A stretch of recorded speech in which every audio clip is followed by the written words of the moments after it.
All right, we are ready here. Today's guest is John Engstrom, uh, a former U.S. attorney here in Detroit who went on to do a lot of interesting international things. He's a graduate of Wayne State Law School, worked for a private law firm, Dickinson Wright, before joining public service.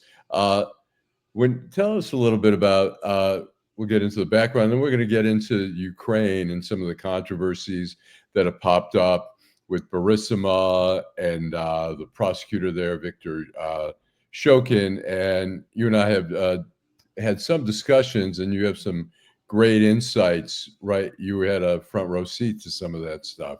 So tell us, you started at the U.S. Attorney's Office here in Detroit when? 1989, February. 89. And I was assigned, yeah, Go ahead. Yeah. I was assigned initially, it was during George Bush's, the George Bush Sr.'s term. And the war on drugs was just heating up. And it was decided that Congress allotted a lot of money to all the U.S. attorneys' offices to create these asset forfeiture units. And there were 3 attorneys hired at that time for the U.S. Attorney's Office here in Detroit to focus on confiscating the assets of not just drug dealers, anyone that committed a crime that generated an asset. And that was sort of the start of a new phase in the way we looked at criminal investigations. Okay. And then you also, you were in the public corruption unit, organized crime. So at some point, you went overseas for the Justice Department, and tell us about that. You went to Ukraine in 2010, was it? 2010, and it was there's a program, there's a special unit in Washington called OPDAT, the Office of Overseas Prosecutorial Development, and it sends AUSAs to different countries to work out of their embassies and to work with our foreign counterparts on issues such as corruption, anti-corruption, and counterterrorism. So when I went to Ukraine in 2010, we had already had RLAs in Ukraine before, and I was the next RLA to go work with the Ukrainians on corruption issues. And the focus really at the beginning for me was to draft a new criminal procedure code for Ukraine, because all countries have the same criminal laws for the most part, but the criminal procedures can differ tremendously. And Ukraine still in 2010 had a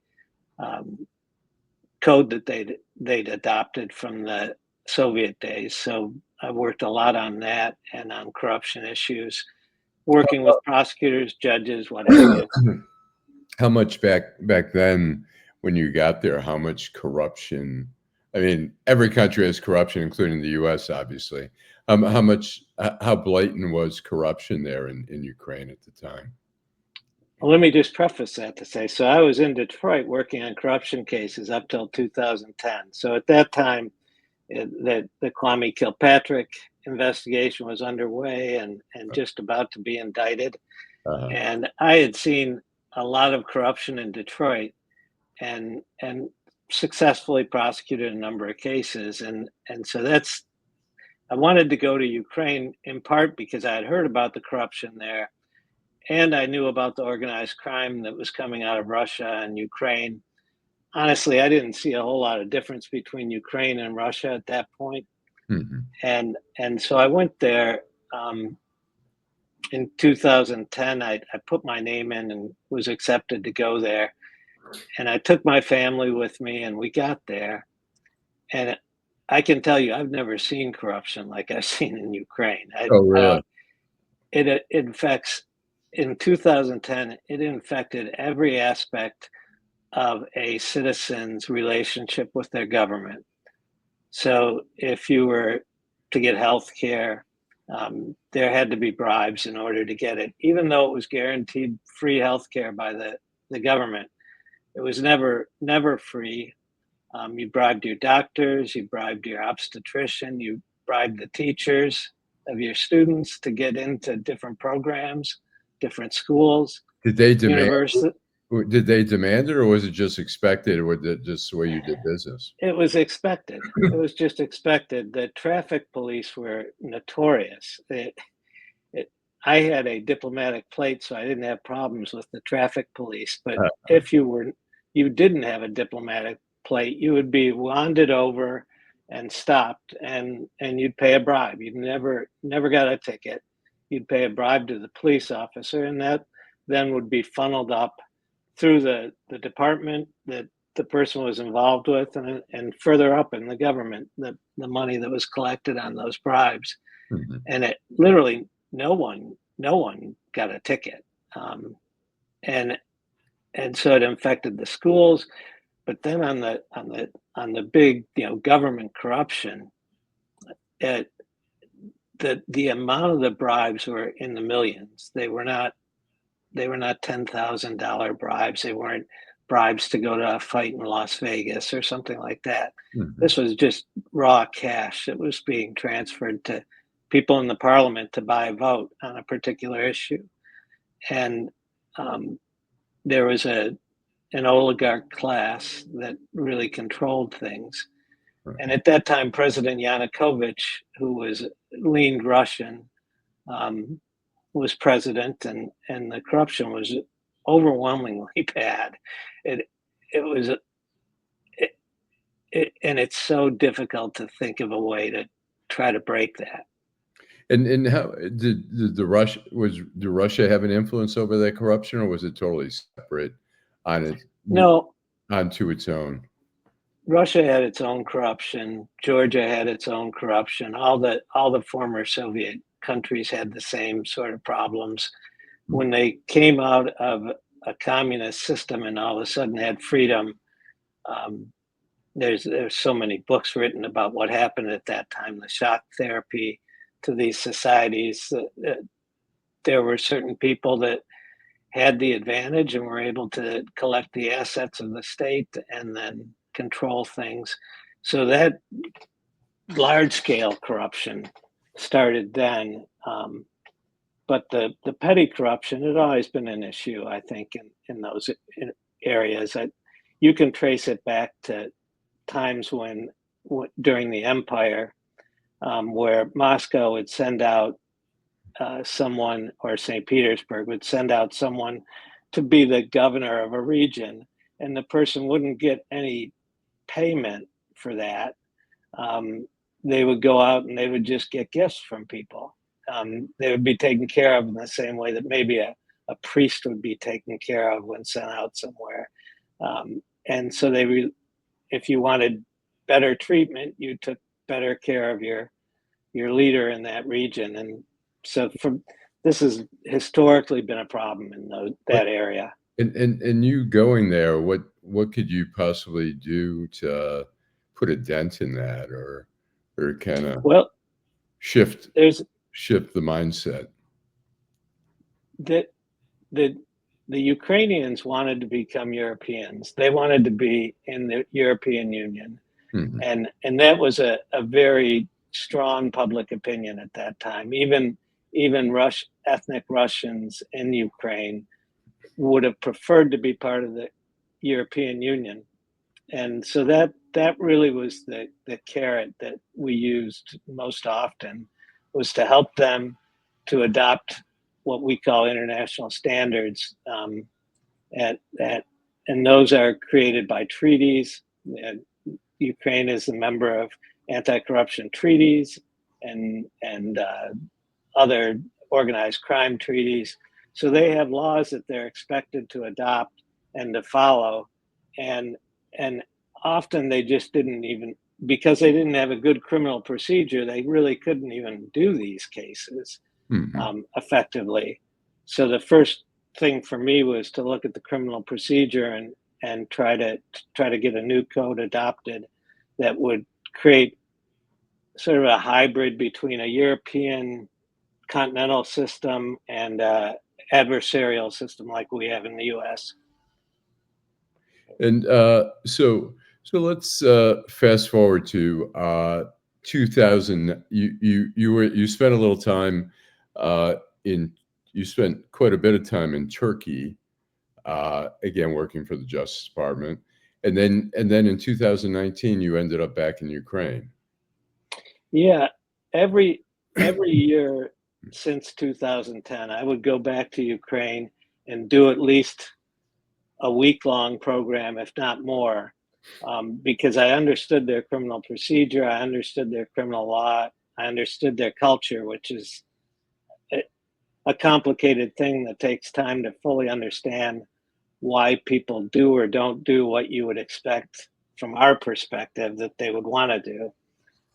So I would go back and do a money laundering program maybe, or I'd do a training on trial practices, um, and and then in 2018, 19, I was back in the U.S. Attorney's Office in Detroit, and I saw the issues that were coming up, um, especially under the Trump administration at that time, where it appeared, there was an impeachment, Right. and well, and a lot of the people that testified in the impeachment were people that I knew personally Uh-huh. at that time, and I knew it, there was a potential that we would betray our interests in Ukraine, and I wanted to go back on behalf of the DOJ.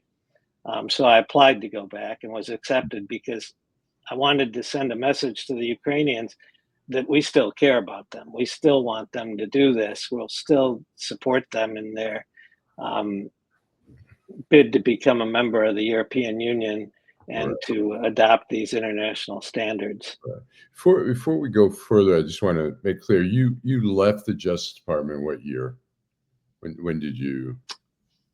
I left last year in October. Last October. And now, and just to make clear to the viewers here, you are now a consultant for the OECD. If you could explain real quickly what that is. Yeah, well, I'm not.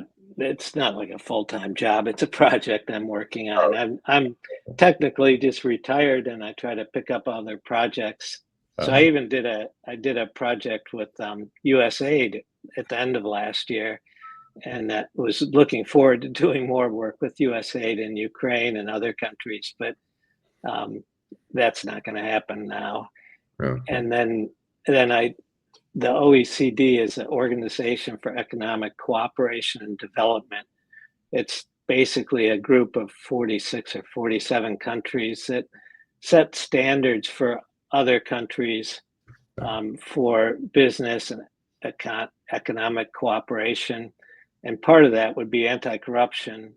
There's an anti-corruption or an anti-bribery convention, which is a treaty that the U.S. and 40 other countries have joined, and they set standards for fighting large scale corruption. So I was selected by the OECD or asked by the OECD to participate in a review of Ukraine's laws and the implementation of their laws. And I'm currently working on that with them. Okay. So in 2019, when you returned to Ukraine, there was a lot of stuff happening, and I can't remember the exact moments, but there was the perfect phone call from Donald Trump, kind of pressuring Ukraine to investigate the Bidens. There was the Burisma controversy where Hunter Biden was on the board there. It also there was pressure. There were allegations that Vice President Joe Biden had pushed out Viktor Shokin, the prosecutor at the time. The Trump people were alleging that Viktor Shokin was pushed out because he was investigating Burisma. The Biden people say that them and the Europeans wanted Viktor Shokin out because he wasn't investigating Burisma. Tell us, what was it? Must have been crazy over there. What was going on, and the people you knew who ended up testifying. What was going on with the? Were you there? Were you involved at all with the phone call and all that, or? Now, that all preceded my return a Okay. little bit, but I was familiar with the people that were involved in those issues, and I was familiar with Viktor Shokin. Uh, I knew the ambassador at that time that was working at the embassy, who ultimately got pulled back early, uh, and I knew some of the other people that were involved. In fact, let me see if um, I was going to show you a book, and I don't see it right here. Oh, here it is. There's this book called Moneyland. Have huh. you ever heard of that? I have not. I have not, but it looks Oliver interesting. Bullock is the author. And Okay. this is a book about money laundering, grand scale money laundering throughout the world. There are chapters in here on Ukraine in particular, Uh-huh. and highly recommend this book. It's been translated into many different languages, including Ukrainian, and I used to give the copies of it out. But it does cover some of the issues related to Shokin. But and what if you read the book, and I'll just share my perspectives. I mean, Sure. this is Sure. I'm not speaking for the embassy. I'm not speaking for the Department of Justice, but my perspectives were that Viktor Shokin was one of a long string of corrupt prosecutor generals in Ukraine. And that would be pretty much every single prosecutor general since their independence was Uh-huh. corrupt, Uh-huh. including, and the judges were corrupt and the prosecutors were corrupt.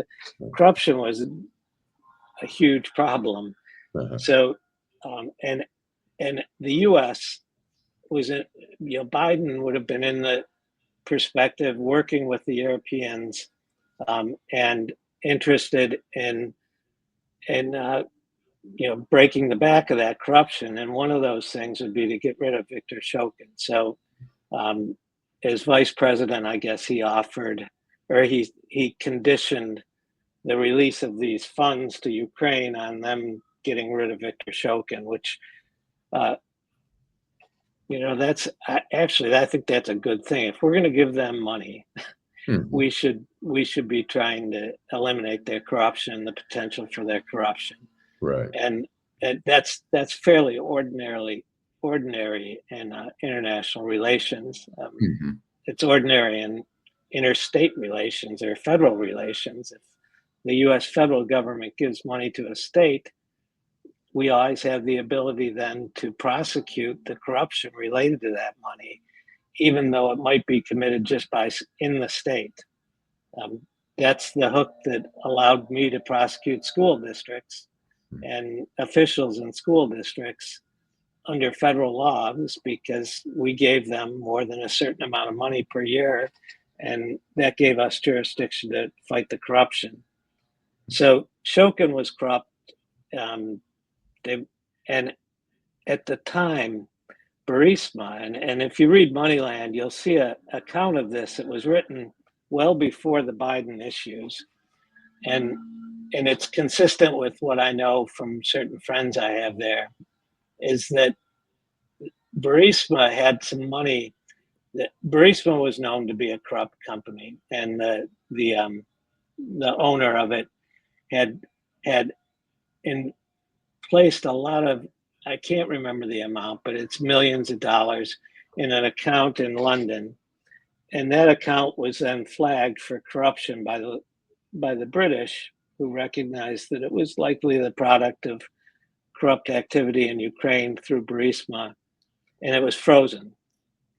The funds were frozen, and and the UK could only freeze it for a certain period of time, and without further evidence from the Ukrainians. So they asked the Ukrainians internationally to give us the evidence so that we can continue to hold this and ultimately forfeit it and return it to Ukraine. Um, and and a friend of mine at that time was in the prosecutor general's office, and a very good prosecutor. He was in charge of that, collected the evidence, and submitted it to go to the UK. And instead, Viktor Shokin or someone high up in the prosecutor general's office decided to let the UK know that they couldn't find any evidence, Oh, wow. and the money had to be released.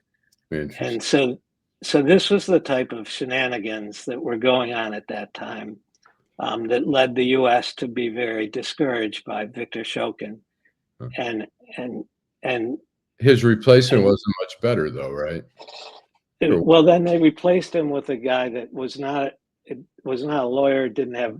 He was a former minister of interior mhm, who had his own history. Victor Lutsenko was his name, and he was an interesting character. He had been put in jail on for a show trial under the Yanukovych years, several years before when I was living there, and the U.S. was uh, spoke out against that conviction because it was pretty clearly a political case. Yanukovych wanted to get rid of Lutsenko, who was a potential political candidate. Um, and Lutsenko and Yulia Tymoshenko, you might remember her name, mm, they were both prosecuted by Yanukovych in what appeared to be very political prosecutions without a good legal basis. uh-huh, So the U.S. always opposed those types of things. We've been working in Ukraine since literally since independence uh-huh, on assisting them with rule of law reforms. right. And so we've always been involved there. And I'll just share one small story. When I got to Ukraine in 2010, the ambassador was a guy named John Teft, and he was a veteran of that region. He had been the DCM, the second in charge in Moscow. He had been the ambassador in Georgia, an ambassador in one of the Baltic states, and he very, very familiar with what happened in the former Soviet Union. And he called me up to his office and wanted to meet me when I got there. And he said, you know, John, you're going to have a business card. It's going to say that you're working on anti-corruption issues on behalf of the Department of Justice. And when you tell people that or show them that, they're gonna laugh at you Huh, because it seems impossible. And it won't just be the Ukrainians that will laugh at you. It will be your colleagues in the embassy who will think that we'll never make progress on this.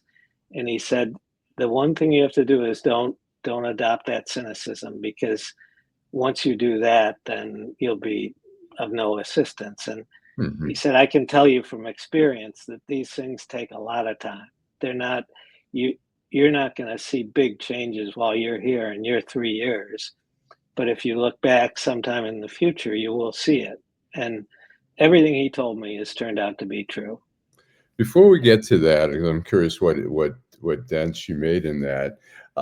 When we talk about Burisma being a corrupt, company, they appointed Hunter Biden to the board and gave him a lot of money. Uh, what did you make of that? Were you there when Hunter Biden was on the Burisma board? No, he had that because that had already been exposed at that time. Okay, That the impeachment had either just occurred or was occurring when I had got there, gotcha. and so it the Hunter Biden thing had already happened.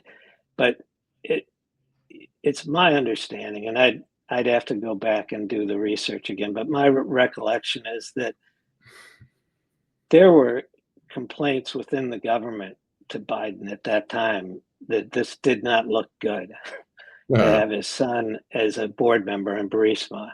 mhm, And I don't know why the vice president at that time didn't do anything with his son. His son and he have obviously a unique relationship that none of us will fully understand, right, um, as father and son, and but it didn't look good. It's it it's not illegal. I mean, so it, I mean, look right now. Kids make money off their parents all the time, their parents' names all the time. They get good references. They have connections. If you're privileged, you're going to get an advantage by the fact that you're father or mother is well known in various areas, whether it's Hollywood or whether it's Washington or Ukraine. That happens, and But I, Burisma obviously wanted it gave them some more legitimacy to have the vice president's son sitting on the board, which absolutely. seems alarming, that, as you say, that Joe Biden wouldn't have intervened in some way and said, "Hey, this is not looking good for us, not looking good for me." Uh, and was there any? I know Joe Biden was accused of benefiting from that. There was never any evidence of that we know of, or was there? I've never seen any. I've never seen any. I watched that news fairly carefully. I've never really seen any evidence that the money went to Biden himself. You know, I, I, I guess there were dinners and stuff where maybe there were conversations. I don't think with Burisma in particular. I don't think there was any evidence that anything went there. But I think he sounds like Hunter had other business endeavors where sometimes he would introduce some of his business colleagues to the vice president, which is valuable. But that's also that's just politics. That's what happens Mhm. with dark money all the time. People get introductions that because of their contributions to different super PACs, Right. I mean, well, and we saw Jared I don't Kushner. like any of it. I don't like any of it. I didn't like Biden and Burisma. I don't like any of it. We saw Jared Kushner with Saudis right after he left the White House, where he Yeah, benefited yeah. financially from that. What I would and love to see. I would love to see. The U.S. do much better on its anti-corruption efforts. I frankly think sometimes I will joke that you know the U.S. when I'm teaching overseas, the U.S. we don't have these corruption problems. We legalize it.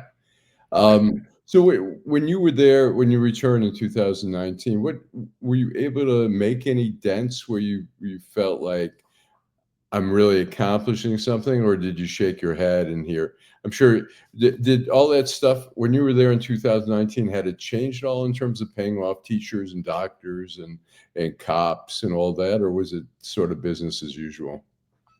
Absolutely, and the turning point was 2014.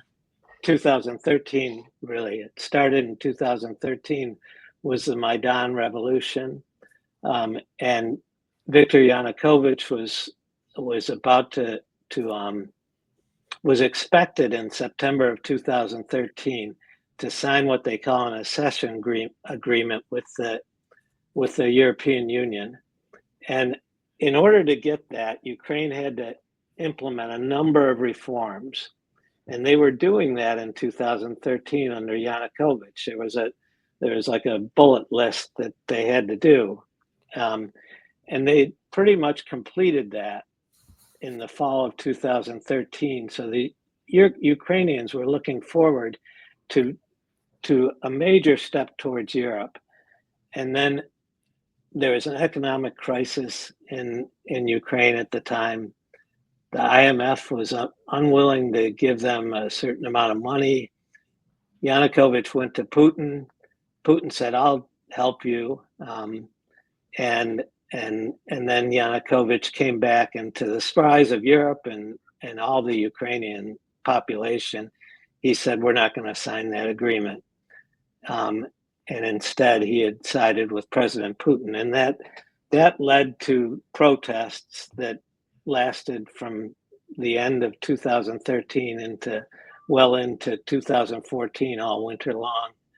And Yanukovych ultimately it erupted into major violence with snipers killing 100 Ukrainian protesters, and uh, and that really changed everything in Ukraine. Ukraine is an interesting country because they have so many different types of people have a lot of different opinions. They but they do have strong opinions, and Right. it's kind of pluralistic in a way that you wouldn't expect Hmm. a country like Ukraine to be. And they got brought together by the events of 2013, and then the seizure of Crimea, and the events that started in the east of Ukraine in 2014, the insurrection movement that was funded and organized by Russia. That really brought Ukrainians together, and they really started to work after that. So since then, you've saw a generational change.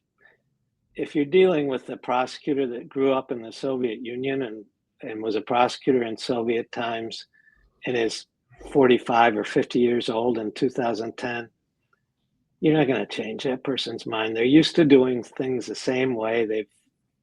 It just keeps going. The younger people now, the prosecutors now, a lot of them never even lived during the Soviet Union. Right. And they've grown up under this new criminal procedure code. And so in 2013 or 14, the State Department decided to do some major reform efforts in Ukraine, and they fired all the police, all the traffic police. Oh, All of wow. them were fired, How did that and go? it went extremely well. The public loved it. Oh, really? They hired new people, they vetted them, Hmm. and then they gave them normal uniforms. They were no longer called militia, which they used to be militia, not police. They were called police. They had cars, and a lot of this was funded by the US, and Uh-huh. they were trained by US and Europeans on proper procedures. Interesting. And all of a sudden, you'd see police officers were people that you could trust and Mhm. you'd like to see them on the Oh, street. mm. Um, and it made a big difference at just that. But Is they that also, still in existence today? yeah, Oh, yeah, they still have modern police now that don't, you're not going to get pulled over like that anymore. okay. And that made a big difference. University tests were changed so that merit decided whether you'd go to a particular university, not a bribe. Uh-huh. Um, Well, there were many different changes that were implemented, but in the corruption area, they created a new unit that's independent called the National Anti-Corruption Bureau, and they're detectives that were vetted not just by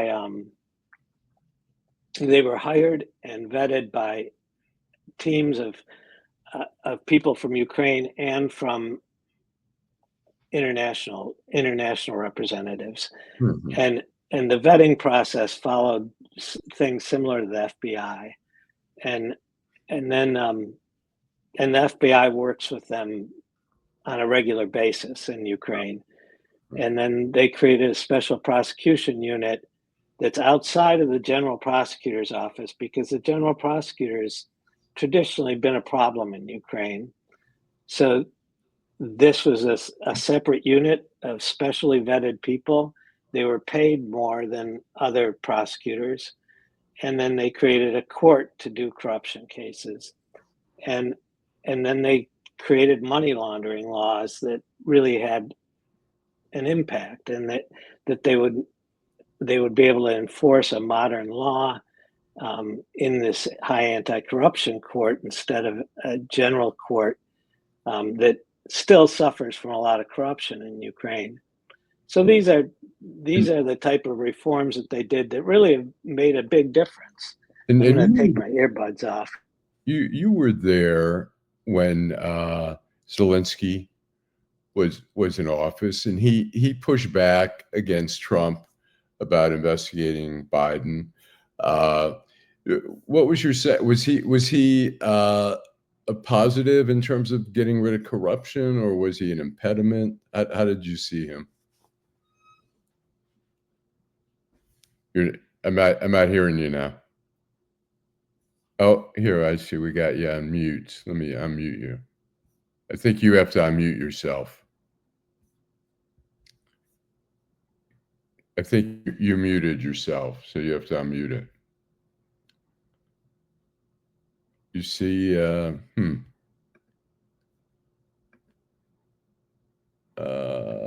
you see there's a little like 3 dots there. There it is. Yeah, I got it. There you go. Okay, Yeah. cool. Yep. Yeah. And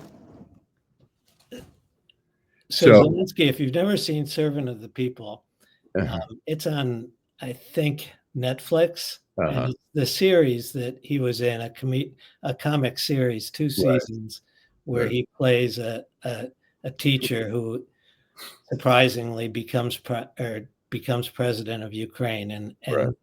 on a campaign to fight corruption.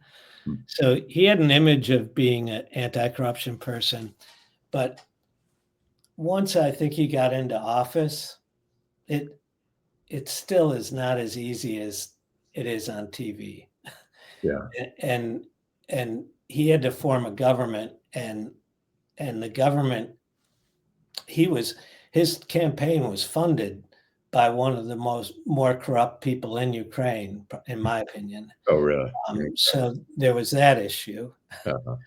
that he had to deal with, and so he did a lot, but it really, since the enhanced invasion, he's really become, now he has the political will and the support to do even more.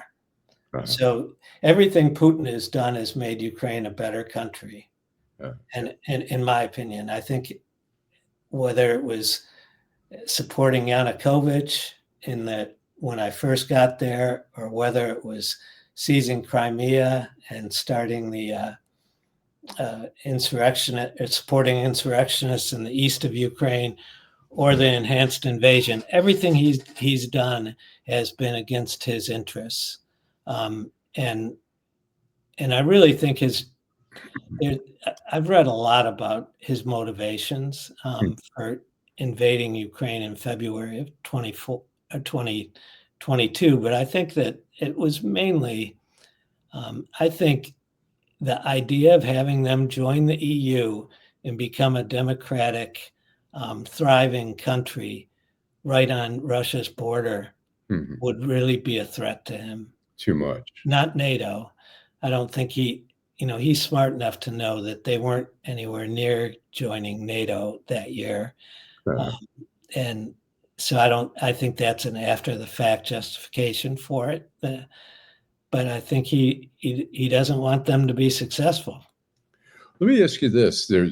One of the things that he also mentioned to his people in Russia was, he said, we're fighting the Nazification of Ukraine.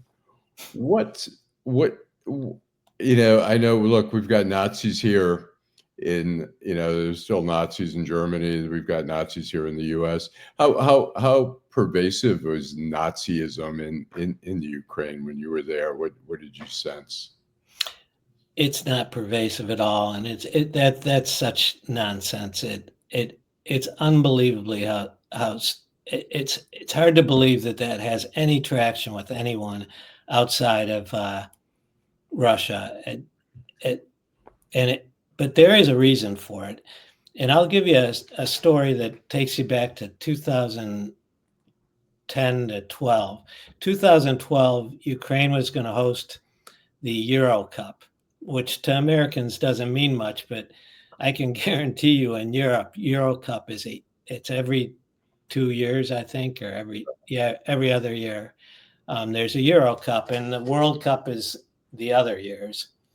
So the Euro Cup is all the European countries compete against each other, and it's hosted by one European country. So Ukraine got to host it. And when I got there in 2010, this was a big part of our discussions in the embassy and in meetings, was the corruption that might be involved in the construction of these facilities that were necessary for them to really pull this off, and just the event itself, the security of the event, and at some point, there was a British journalist that in, say, 2012 or 11 that wrote something that said that maybe it was a coach for a British team said that you shouldn't go to see the Euro Cup in Ukraine because of the Nazi movement there. And there was all, and then all of a sudden there was this press about Nazis in Ukraine. And any diplomat working in the country at that time was like shaking their heads, like, what on earth, the Nazis in Ukraine? Go to a game in the UK and see what you might see there, Right. as far as violent skinheads and what have you at soccer games. But it was strange, and at the time it didn't mean anything to me. But now I'm looking back, thinking that whole thing could have been a Russian disinformation campaign that went around Europe at that time, trying to discourage people to go to Ukraine and to make it a less successful World Cup or Euro Cup. But the Nazi thing goes back to World War II and the fact that in Western Ukraine, which is much more liberal, much less favorable to Russia ever, they fought the Soviet Union after World War II. The Ukrainians fought as insurrectionists against the Soviet Union for years in the west of Ukraine. So the Russians do not like Western Ukrainian sort of nationalists. And some of them in World War II were looking forward to the Germans arriving because they didn't like the Russians, and so they're the Soviets at that time, and so they thought this would be better. And then some of them collaborated in what would have been what was the extermination of millions of Jewish people and Polish people, and some of them. At the time, there were people like that in the world, and there were certainly some in Ukraine too that collaborated. But I don't think after that Nazism is any particular issue in Ukraine. If you want to see people that act like Nazis, I think you need to go north up to Russia and see that. They probably have more people that act like Nazis. And let me ask you, in terms of the current, I assume you're still following things fairly closely. What the Trump administration's view toward Ukraine, their policies toward Ukraine, do you see it as detrimental to Ukraine, or how do you see that? I'm not sure what the Trump administration's policies are on Yeah. Ukraine, to be honest. I Yeah. can't figure it out, and I think that's an incredible weakness, and I think it's the lack of. I think the pulling back of intelligence for that time period was very awful. I think that from what I can tell from negotiations, it's very lopsided. They don't understand the history between Ukraine and Russia and the Soviet times and going back to the Middle Ages. For me to understand Ukraine, it's taken years and many, many books and many discussions with Ukrainians and Russians, for that matter, to understand that Ukrainian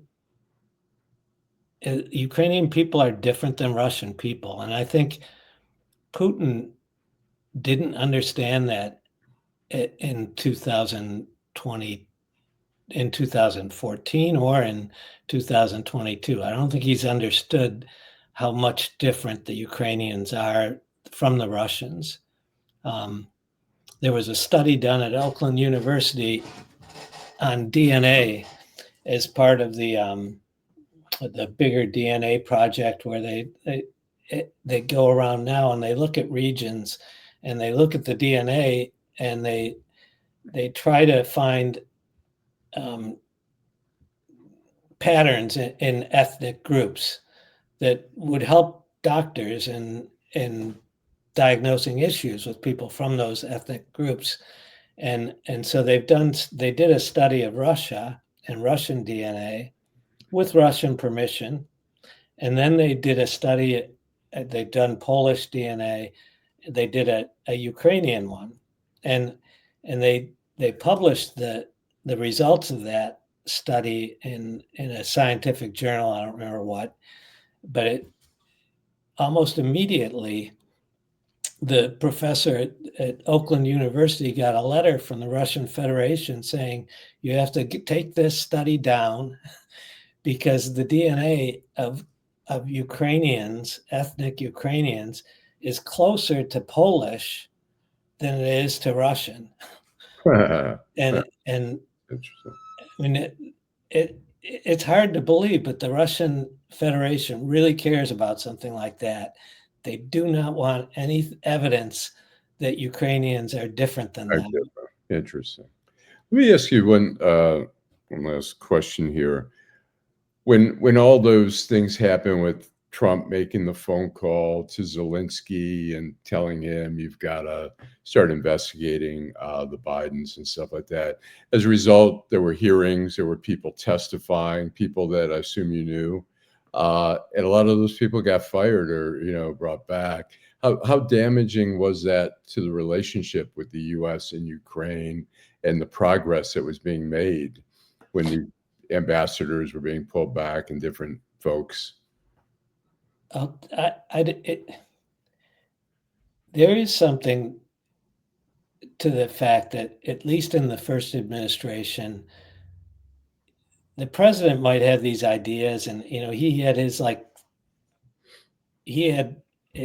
ambassador there, he had his team there, and implementing policies, most of which he probably doesn't know anything about and doesn't really care about it and doesn't need to know about every country and what we're doing.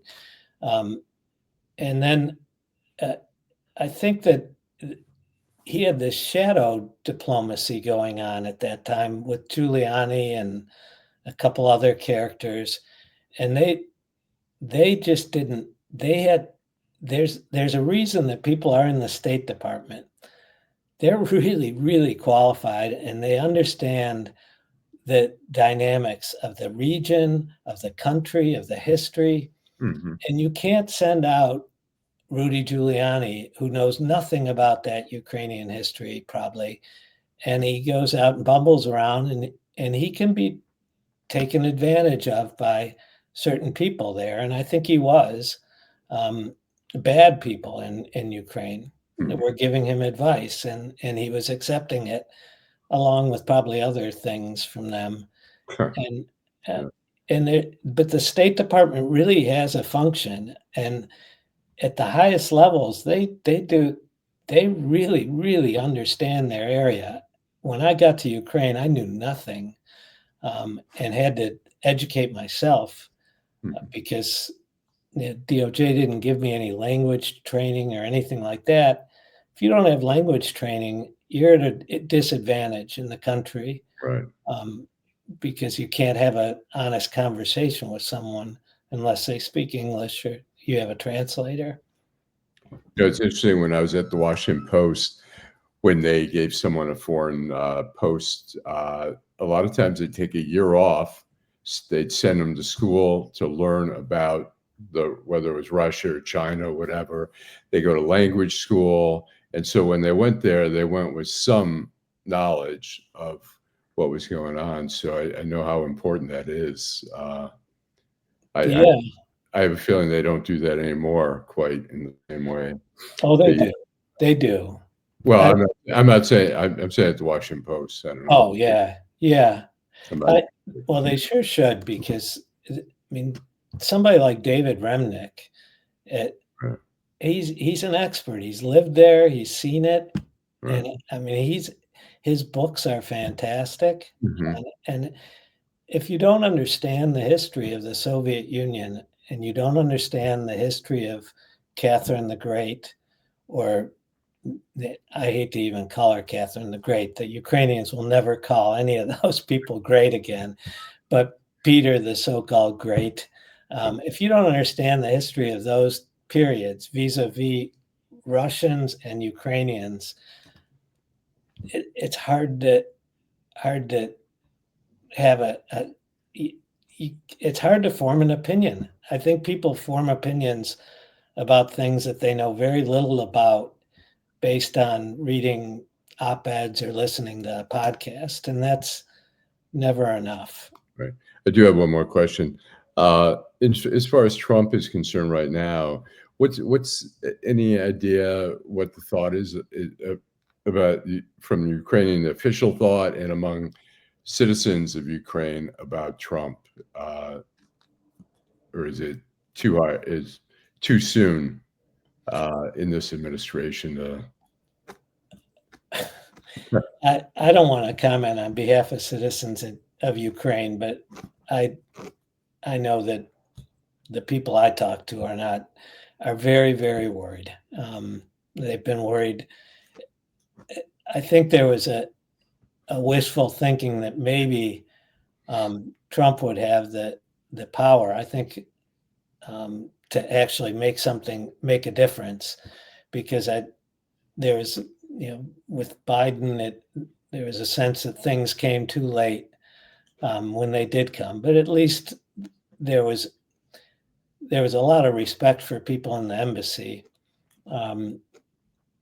Now I'm not so sure that they look at America the same. I think that there was always a lot of respect for the United States, and I don't see that respect anymore from a lot of Ukrainians. Yeah. And that's unfortunate, in my opinion.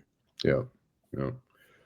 Well, fascinating subject, and it's great that we have somebody locally here who has such great insights and knowledge. I appreciate you taking the time out, and hopefully we'll have some more conversations about this. So, Hey, can I put a plug in for a few books? yeah, absolutely. Yeah, if you want to know more about Ukraine, this is a good book. It's called The Russo-Ukrainian War, and it's relatively recent, by Serhiy Plokhy. He's a Harvard professor and he's a historian, and he's written a number of books about Eastern Europe and the history, whether you go back to 800 to today. But in this book, he's really condenses it into a very understandable story from the mid ages all the way through the war up until now. And I found it very interesting. And then the other one that is always worth reading is Professor Snyder's Bloodlands. This is the ultimate book on what happened in World War II in the countries of Poland, Belarus, and Ukraine in particular. And he calls those the Bloodlands, and because that's really where the bulk of fatalities occurred and where the bulk of the Jewish population was eliminated were from those countries, and less from, say, France or Belgium or something like that. But I learned so much history, and I saw so much of it directly when I lived there. That just it's a very moving and impactful experience to go to any of the former prisons. But what's worse is that in places like Ukraine, when they got over there, they just lined people up and shot them in the head. In every village and every town, including Kyiv. And I've walked the walk that the Jewish people had to walk for 2 days to get out to the area where they shot and killed them all. It's truly an amazing thing. And the Ukrainians in the Soviet times, they didn't want to even acknowledge that happened.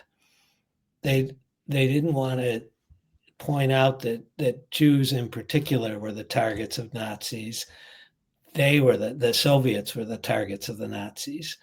And so that area wasn't particularly well commemorated in those days. But I've seen over the years, Ukraine has become to acknowledge their history. And some of them collaborated in this too, on top of it. But and now if you go to the area where the Jewish people were exterminated in Kiev, it's a very sacred ground with a number of different exhibits. They built a synagogue in the past. Well, the last time I was there, they built a synagogue on the land, and Ukraine is the first country I'm aware of in Europe or in the Western world that's elected a Jewish leader. So it's Ukraine has changed a lot in the past 25 years, and I have tremendous respect for Ukrainians in general and the country itself. And did you enjoy living there? I love it. I love living there. And were you in Kiev? Was that I was where in Kiev, and I visited almost everywhere you can visit in Ukraine, and I feel like it. I'm not Ukrainian that I know of, but I feel like Ukrainian, honorary Ukrainian, because I really do respect the way they've handled themselves in the post-Soviet times, and even before that, the culture is very rich. For people that live in Detroit, there is a Ukrainian American Archives Museum in Hamtramck that I'd highly recommend visiting sometime. I'm on a board of advisors for it now, and they're having an exhibit that opens on the 18th of May, Sunday the 18th, at 2:00, called Forged in Fire, and it's art created at the front line of the war in Ukraine. And it's I think it'll be an excellent exhibit. I'd highly recommend people to. Where is this going to be at? It's at the Ukrainian American Archives and Museum in Hamtramck. It's right on the Central Street, Joseph Campbell. Yeah, I've been by there. Sure. And it's worth visiting the museum. And this exhibit in particular, I think, will be interesting. And yeah, it's sad, but Ukrainians are very great artists. I mean, there's still a lot of musicians because of the sort of Soviet history, and frankly, that Eastern European area created so many of the greatest classical musicians, and so but these soldiers take some of the objects of the war and they make them in their spare time. They make them into art objects, and then they get sold around the world to support the war effort. Right. Interesting. Well, thanks again. Fascinating subject. And you're lucky to have thank you, Alan. a front row seat in a lot of that stuff, a lot of history there. So all right. And thanks again, John. Okay, take care. Thank you.